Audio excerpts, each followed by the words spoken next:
Ladies and gentlemen, welcome back to the circus. My name is Nareve, and today, now that we're a little bit further into Legion, I've really got a better understanding of everything, I'm going to make my second warrior guide.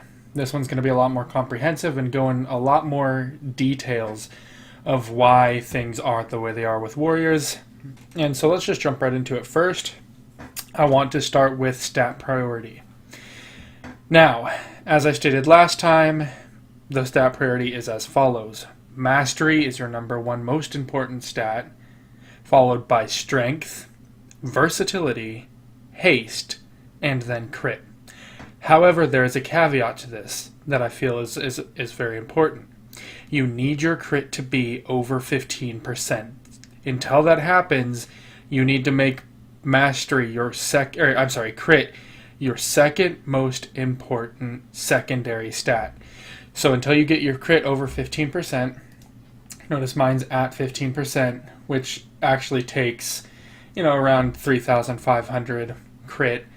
Until you hit that point, you need to prioritize that over versatility and haste. So until you hit 15% crit, it needs to go mastery, strength, crit, versatility, then haste. But then after that 15%, it doesn't really matter. You can go back down. Now, the reason why that is, and this is something that not a lot of people realize, is that although crit is not the most important stat, it is still very important to have that base of at least 15. Some people would argue 30%, but I'm having a lot of success at the 15% marker. And that's just because otherwise you're not getting the numbers that you need when it comes to like your Colossus Smash and Huatchnot. It's very important that your crit be over 15%, or at least at 15% like mine is. Now here's why Mastery is the most important. If you read what Mastery says, it increases the damage of your Colossus Smash by whatever the percent your Mastery is at, and causes it to increase the damage you deal to the target by an additional whatever your Mastery is at. So you'll notice there's a slight discrepancy here just because it rounded up the mastery on the main page right here, and it doesn't round it in the actual numbers.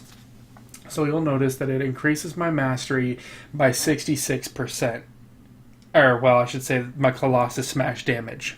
Now, sounds great, right? So you're dealing an extra 66% damage, but here's the thing.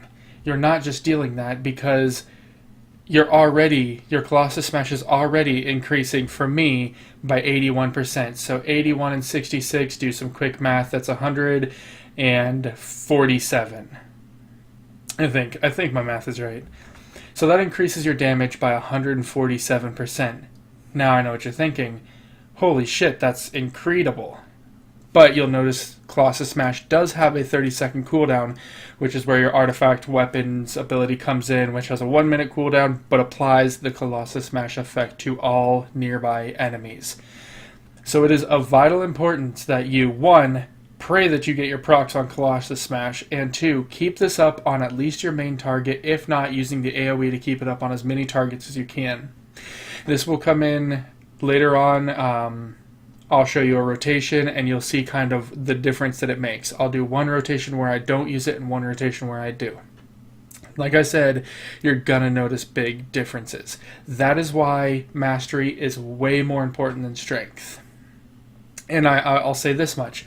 When it comes to getting your gear down the road, right, you're gonna come to a point where you're min-maxing, if you will, where you're gonna be like, okay, this item's slightly better, or this item's slightly better. I have actually been downgrading some item levels for mastery. Now, here's a good example of that. You'll notice that I just got this belt. The one that not this one, but this was the one that I was wearing previously. It's an 845, and it has crit and haste on it. Both stats that I really don't want or need right now. So I actually took a 5 item level hit, which lost me 43 strength, 4 armor, 64 stamina, and other stats. However, I gained 391 mastery. Doesn't sound like a lot, but it jumped me another percent. And when I did some testing earlier, I was averaging like 5k more DPS. Now I know what you're thinking. 5k is really not that impressive. Why even bother? Well, here's the thing. That is that is 391 mastery, and I gave up strength for that mastery. So it does truly, truly, truly make a difference for you to have that the mastery as your number one. Okay, always prioritize mastery. You'll notice that there are some of my pieces that I don't have mastery on, and that's why I'm not quite to a great point, right? I got this 860 today, doesn't have mastery on it. I ended up actually breaking my cardinal rule, but it was because I replaced an 830 with this, just turned out to be better. You'll also notice that I don't have any enchants on any of my gear. And here's why, at this point for me, it's not advantageous to get enchants, right? I don't have anything on my necklace because it's an 830. I don't want to put anything on my rings because only one of my rings realistically is good, and it's not even good. Other than that, it's an 830 and an 840. And I don't have anything on my back because I just got it. And even though I just got it, I'm not sure that I am going to put anything on it yet because I don't have mastery on it. However, with that being said, if I did have enchants, they would be as follows. Since we're looking at the back, we'll just start there. Word of Strength. Now, you'll notice that I said Word of Strength, not the more expensive one. And here's why. Realistically, early on in an expansion, I avoid buying really any enchants or gems, just because I'm replacing the gear so much. It's not really worth it for me to buy enchants, right? I'm not trying to do mythic progression. I'm not trying to do anything super hardcore or fancy. I'm not on a hardcore dedicated raiding team right now. So for me, cost-wise, it's not advantageous to spring that extra bit of gold to get that because I don't need it, right? If we were coming up short, if I was in a mythic progression group and we were coming up short a little bit on some bosses and we just needed that little bit of oomph, I may do it then, just because that can kick you up like around 10,000 DPS burst, or sustained probably around 3, just because of the amount of mastery and stuff that you'd be getting from it. But for me, again, if I get an enchant, it's gonna be the cheap one, which means it's just Word of Strength. Next, if I were to get an enchant on my rings, of course, it would be Mastery. Word of Mastery, not even a question. I just talked about how important Mastery is. Now, for a neck, I really would go with the enchant Hidden Satyr. I think that's how you pronounce it. And that's just because that gives you an occasional additional 45,000 damage on hit, which really does make a difference. When you look at the theory crafting and everything behind it, and you look at the high-end people that are min-maxing, you'll notice it truly does make that difference to get the Hidden Satyr, just because 45,000, especially if you're hitting pretty frequently, you will notice the difference. Now, the next thing I'm going to talk about is the gem, and I'm just going to gloss over this because I feel like it should go without saying at this point. Your gem should be, say it as a class, Mastery. Why do I even say it? It's going to be Mastery. Who needs anything else? It's Mastery. Now, remember, keep with the cheap shit. There's no reason to spring for the more expensive items because you're going to be replacing it. Today, Tuesday, we just had the patch drop with the new world boss and everything. I just replaced that. I just replaced my belt, right? There's so much stuff you're going to be replacing. Don't spring for the hardcore stuff if you don't absolutely have to for your raid team. Unless you have one of those hardcore raid teams that's like, if you don't have the best, you're going to be dropped. Just don't bother. Next thing I'm going to jump into is the wonderment of my weapon, right? So I'll just go ahead and jump right into it.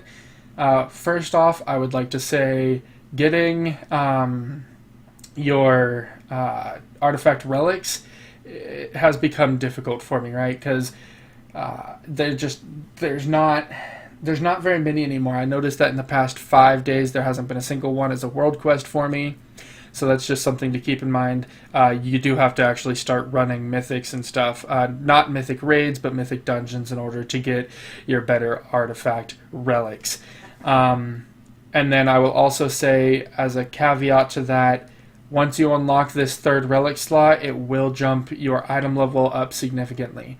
I mentioned last time that with the 840s in here, I think I was sitting at an 826. item level on my weapon. Throwing in this 835 jumped it from that 826 to an 869. Does make a difference to get that class quest done. Again, previous video, get your quests done. Now here's what I'm going to get into now, is the optimal build path. But before I do that, I want to make a quick mention. When you start leveling your artifact weapons, you'll notice that I have my Fury weapon is at level 13, and my Prot weapon is at level 12. Now you may be wondering, why wouldn't I just level my arms one, because that's the one I'm primarily using. Here's the thing. There is an extreme jump in the cost to level your artifact weapons from 13 to 14.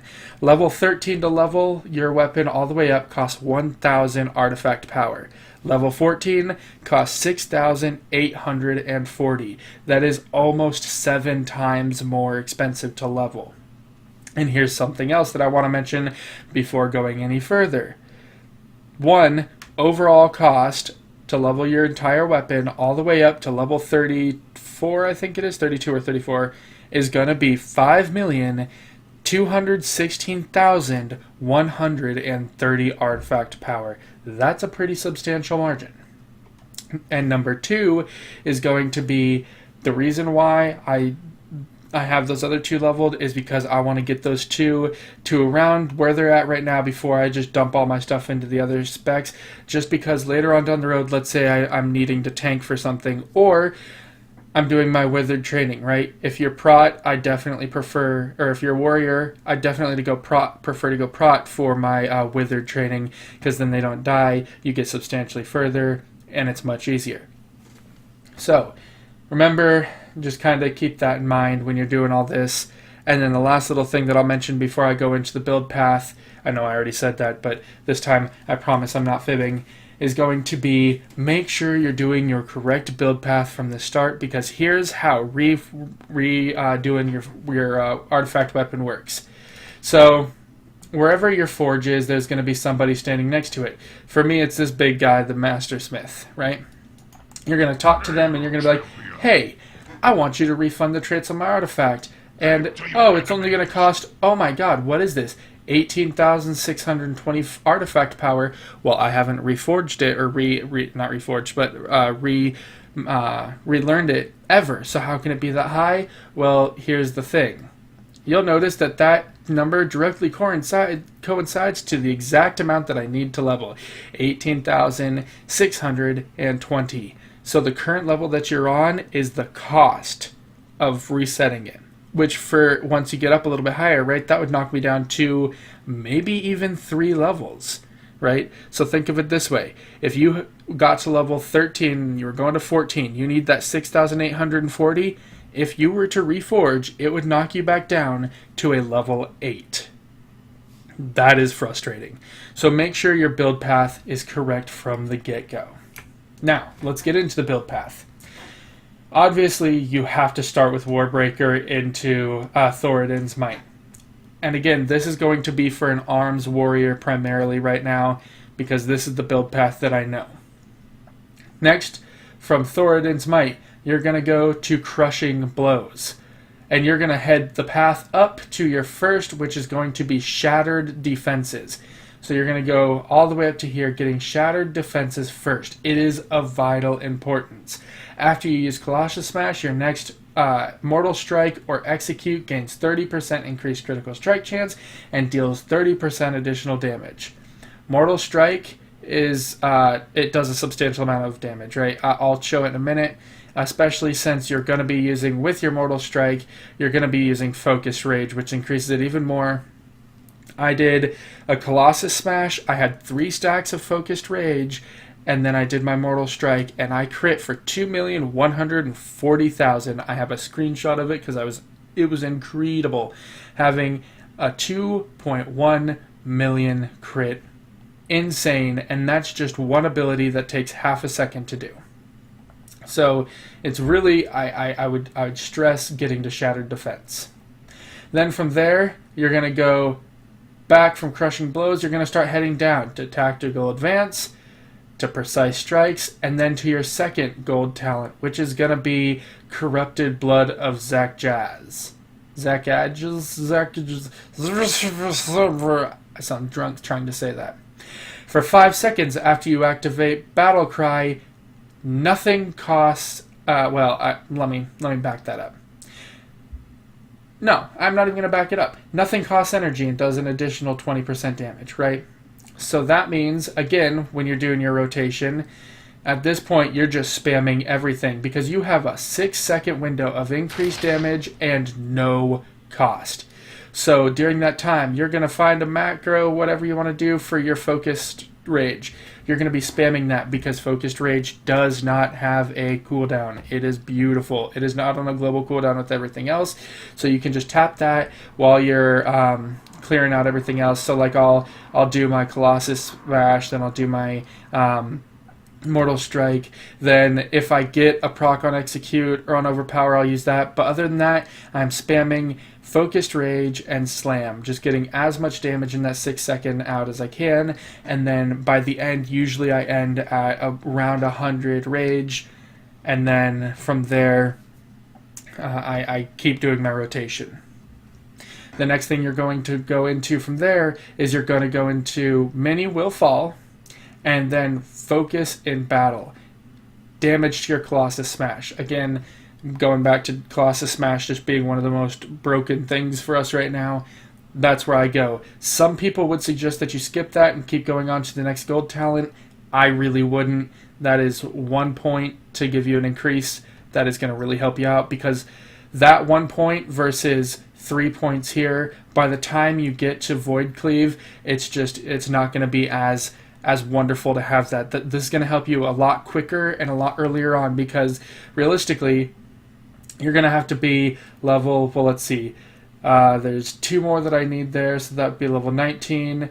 So you can either get this at 20, or you can get this at 23, and this at 24. So, again, that's an incredible difference in the amount of artifact power that you require. So I would do that. Then the last thing you're going to do, obviously, is go for your Void Cleave. When your cleave hits 3 targets or more, you do more damage, right? So this is great for AoE. This is great for everything. You see kind of the difference there? I really would say go for Focus Battle, then like I said, go to Void Cleave, and then you can just start filling in the rest of this. That doesn't really matter. No offense to these 3 talents, they don't matter. They're just like me in life, really no relevance. Now, let's get into, well, actually, I need to slow up and show talents. This is something that I really do think is important, especially since it leads perfectly into our rotation. So first you're going to start with Dauntless. Your abilities cost 20% less rage. And because we are using Focused Rage, it is really nice to have that. Next I do Shockwave because, let's be realistic, it's a not terrible AoE. It's a nice little stun, and it's just all around. Out of the 3, it's what I prefer. Transversely, I'm not against going for double time in high mobility fights, ones where you're just like, you're getting knocked back or the mob is moving a whole lot. It gives you a little bit more rage overall, and it works very nicely, right? Because then you get 2 charges and the cooldown's quicker, so you're charging more often. For mobility, double time. Otherwise, stick with Shockwave. Next, Avatar. Not even a question. When you see this rotation and this build and everything, I really do think that it's quite important to have Avatar. Rend, largely irrelevant. It's nice in PvP, sure-ish. Not a huge fan of it, and neither with the fervor of battle. Next, for your level 60 talents, I would suggest that you go with Second Wind. Just as far as survivability goes, it makes a difference. And I do like that they no longer put it as Life Leech, since that doesn't exist. For all my old school warriors, you know that a couple expansions ago, Second Wind was the most broken bullshit ever, and warriors could not die in PvP. They've kind of put it back to that, but not nearly to the same extent, because you have to actually not take damage for 5 seconds for this to kick in. But it does actually make a difference if you can get, especially in a boss fight, just kind of get out of it for a second. Because I will say this much, it's more important to stay alive than do damage. Don't be afraid to step out of the fight for a few seconds to get your health back, because I promise the few seconds that you just wasted to survive are going to be a bigger damage increase over time. Next, at level 75, of course, Focused Rage. I've been raving about it this entire time. Super important for Mortal Strike. Next is going to be Deadly Calm. Battle Cry also reduces the rage cost of your abilities by 100% for the duration. Back to what I was saying with the whole not costing anything. You use your Battle Cry, nothing costs anything. Can't stress that enough. Super important. Get on it. Last but not least is Ravager. This replaces your the thing where you spin around, Blade Storm. There we go. This replaces your Blade Storm and places something on the ground. It looks like that. So notice it does pretty much the exact same thing as Blade Storm, but instead this entire time I can be casting my abilities and stuff. And you'll notice it also lasts a pretty decently long time, 6.2 seconds. And it does, for me, it does almost 500,000 damage, which is pretty nice. So, excuse me. So you'll notice that's kind of my build path right now. Now, I'm going to talk about a couple macros that I've been using. One, for my charge, I use Charge and Blood Fury, and that's just because that initial little charge that I do, I like to pop Blood Fury then, because the initial engage is where I'll pop all of my stuff and do my highest amount of damage. Next is going to be Focused Rage, which, again, been talking about that, and Avatar. These two are on 2 separate cooldowns, so you can cast it at the same time, and that way whenever Avatar's up, you're using it. It just makes it more efficient, I've noticed, for me, just for the sake of maintaining buffs at all times and being the most efficient that I can. Avatar, super important to have. The next thing you'll notice that I'm using is my Mortal Strike and Hamstring. Now, why am I using that? One, I have a tendency to spam Mortal Strike when I don't have it, so it gives me just a little bit more damage. Hamstring costs, I think, like 8 rage. Not really that big of a deal, and if you're behind a target, it slows it. It just makes for better damage, DPS, and again, with that crippling, it just does help out. And if you're ever in PvP, just saying, it's wonderful. And those are kind of the macros that I'm using right now. I will say for food, I've been getting these salmon. They're not anything amazing, but every once in a while I'll deal like almost 14,000 fire damage, which is cool. They definitely did some unique things with food this time around. I don't hate it, but instead of having like super main stats, I'm noticing it's a lot of food that's like, oh, when you kill something, you run faster, whatever it may be. For food, do whatever you want. Now I'm going to do a quick little rotation. I'm not going to do a full 3-minute rotation just because I want to end the video. However, I want to end the video with me showing you the full rotation just real quick. Chances are I'm going to royally mess this up and make a fool of myself. But I'm going to take this. Here's my recount, which, by the way, I get a lot of hate for a recount from some friends of mine. They say it's wildly inaccurate. Probably is. But here goes nothing. So I'll just tell you what I'm going to do. I'm going to charge in. As I'm charging in, I'm going to pop my Battle Cry and my Ravager. Then I'm going to immediately start throwing out my Colossus Smash, building up my Frenzied Regeneration, my Focused Rage. Keep wanting to call it the wrong thing. I'm going to be spamming out my Focused Rage in order to try to get to 3 stacks before I do my first Mortal Strike. And then from there I'll keep on my rotation. Once my Colossus Smash wears off, I'll probably then use my Warbreaker if I haven't had another Colossus Smash proc. save your Warbreaker, which is, in case you guys haven't been following along, Warbreaker is the artifact weapon ability. Save that until you no longer have on your main target the buff, and you can't reapply it with Colossus Smash, or you can pop it if it's a large AoE group. I would suggest popping that before you pop your Ravager, but that's largely neither here nor there for this instance. So here we go. All right.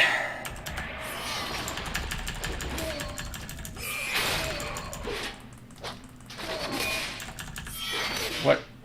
And I messed that up. Oh, wow. Yeah, I completely... How did that not go off? So we are going to take this opportunity to pretend that didn't happen and that I didn't mess that up completely. And we are just going to pretend that didn't... look, I got a pet today. It's a corgi. It's Corgalicious. That is what I meant to show you guys before, was my good luck corgi that I totally obtained today. Look at this adorable thing. It's so cute and fluffy, and it's not a fuck up that I'm creating. It's so cute. Definitely not just killing time for the next 6 seconds. I'm now no longer going to have Avatar, by the way, because that's another minute from here. But, oh well. Seriously, though, this corgi, I got him today out of my garrison here, or class hall. He's adorable. His name is Corgalicious. Alright. Now that we can pretend that didn't happen. See, I told you I'd mess it up because I stressed way too hard. Has my charge always been there? Oh, yeah. Yeah, it has. Alright. Here we go. Attempt number 2. Hopefully I don't mess it up.